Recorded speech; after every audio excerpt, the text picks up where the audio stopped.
मनसे प्रमुख राज ठाकरेंनी विमानतळ कर्मचाऱ्यांच्या जनसंपर्क कार्यालय, दिंडोशी विधानसभा, जोगेश्वरी विधानसभा आणि वर्सोवा विधानसभा या ठिकाणी जनसंपर्क कार्यालयाचं उद्घाटन केलेलं आहे। अनेक शाखांना त्यांनी भेटी या दरम्यान दिलेल्या आहेत।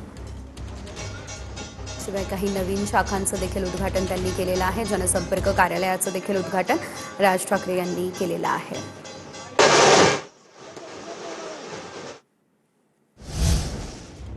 महत्त्वाची बातमी, चिपळूणमध्ये मुंबई गोवा महामार्गावरून ठाकरेंची शिवसेना आक्रमक झालेली आहे।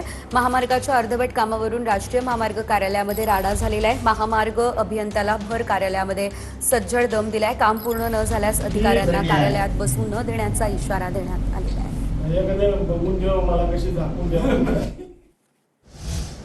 आणखी एक महत्त्वाची बातमी, यवतमाळमध्ये शेतकऱ्यांना विनाअट इंधन देण्याची ठाकरे सेनेची मागणी असल्याचं पाहायला मिळत आहे। तर विनाअट इंधनाच्या मागणीसाठी ठाकरेंच्या शिवसेनेची जिल्हाधिकारी कार्यालयावर धडक बघायला मिळते।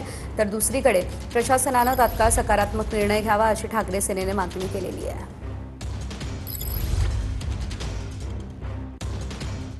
नीट प्रकरणातील आरोपी मोटेगावकरवरून अमित देशमुखांची पहिली प्रतिक्रिया समोर आली। भूतकाळातील वक्तव्याचा अर्थ वर्तमान काळाशी जोडणं अयोग्य असं अमित देशमुख म्हणालेले आहेत। मोटेगावकरच्या व्हायरल होणाऱ्या जुन्या व्हिडिओवरून अमित देशमुख यांनी हे उत्तर दिलं असल्याचं देखील पाहायला मिळत आहे। आम्ही देशमुख परिवाराचेच कुंकू लावले असा मोटेगावकरचा व्हिडिओ व्हायरल होतोय। हे दुर्दैव आहे की नीट पेपर फुटीचे धाके दोरे लातूर येथे पोहोचले आणि म्हणून लातूर पॅटर्न यावर प्रश्नचिन्ह उभे राहतात।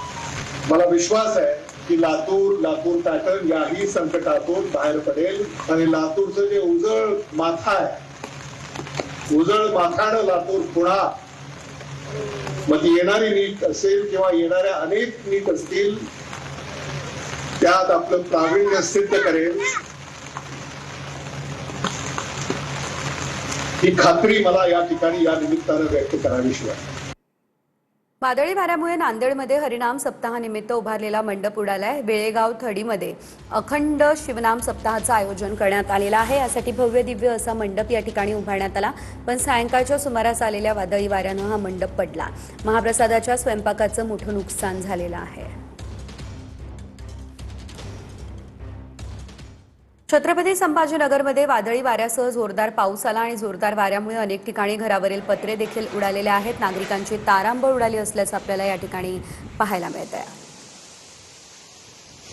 अनेक घरांवरील पत्रे उडालेले आहेत, अनेक ठिकाणी पाणी साचलंय। शेती पिकांचं देखील या पावसानं मोठं नुकसान केलेलं आहे। वादळी वाऱ्यासह हा पाऊस आला त्यामुळे शेती पिकं आडवी झाली आहेत।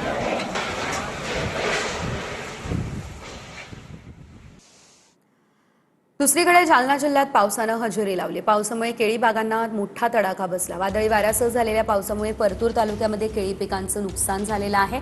घरावरील पत्रे उडालेत, एक जण गंभीर जखमी झाला। पावसामुळे शेतकऱ्यांचं लाखो रुपयांचं नुकसान झालं। सरकारने तात्काळ पंचनामा करावा, नुकसान भरपाई द्यावी अशी मागणी आता शेतकऱ्यांकडून केली जात असल्याचं पाहायला मिळत आहे। कोकणात केवळ आंबा, काजू आणि पर्यटनावर अर्थव्यवस्था मर्यादित आहे असं भाजपचे आमदार प्रमोद जठार म्हणाले। रिफायनरी झाली असती तर 2 लाख युवकांना रोजगार मिळाला असता। प्रमोद जठार यांच्या अणुऊर्जा प्रकल्पावरील विधानामुळे वाद होण्याची देखील शक्यता आहे।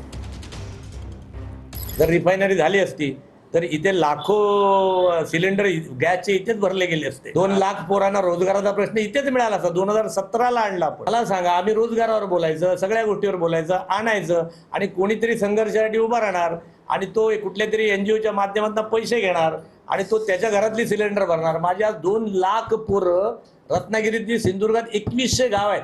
माझा जीव तुटतोय की 2100 गावातल्या 2 लाख पोरांना रोजगार मिळाला असता तर ते गावात टिकले असते। देशातील महत्त्वाचे नागरी सन्मान असलेल्या पद्म पुरस्कारांचं वितरण राष्ट्रपती द्रौपदी मुर्मू यांच्या हस्ते सन्मानपूर्वक करण्यात आले। महाराष्ट्रातील 8 मान्यवरांना त्यांच्या विविध क्षेत्रातील उल्लेखनीय योगदानासंदर्भात गौरवण्यात आलेलं आहे। 2 मान्यवरांना पद्मभूषण पुरस्कारानं सन्मानित करण्यात आलं, त्यामध्ये कोटक महिंद्रा बँकेचे संस्थापक उदय कोटक यांचाही समावेश आहे। 5 मान्यवरांना पद्मश्री पुरस्कारानं सन्मानित करण्यात आलंय। श्रीरंग लाड यांना कृषी क्षेत्रातील कार्यासाठी पद्मश्री पुरस्कारानं सन्मानित करण्यात आलेला आहे। त्यांना हा पुरस्कार प्रदान करण्यात आलेला आहे।